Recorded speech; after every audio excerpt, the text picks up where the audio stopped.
Hey, if you want to change language on your HUAWEI Watch Fit, first of all, you will have to perform the hard reset. Unfortunately, there's no way to change language on the settings on your watch or, for example, on your Huawei Health application using smartphone.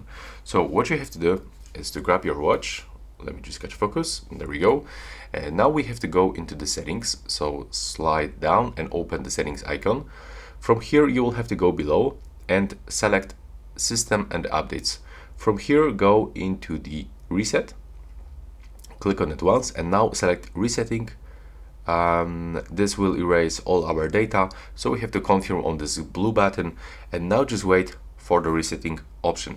Also, in the same time, you can go into the devices tab and click on the right upper corner and tap one more time. Click on your device and then tap on the right upper corner and tap to unpair device and click confirm. Right now, we will have to wait until our watch will be completely reset. It will take around few moments. It's not that long, like for example hard resetting the phone. And from here, as you can see, we've got the language menu, and you can pick any language that you want. So let's say that I'm gonna set it up right now with the Polish language. I have to select it, and as you can see right now, the language is set to the Polish. And that's it right now. Please subscribe to my channel and see you in the next one.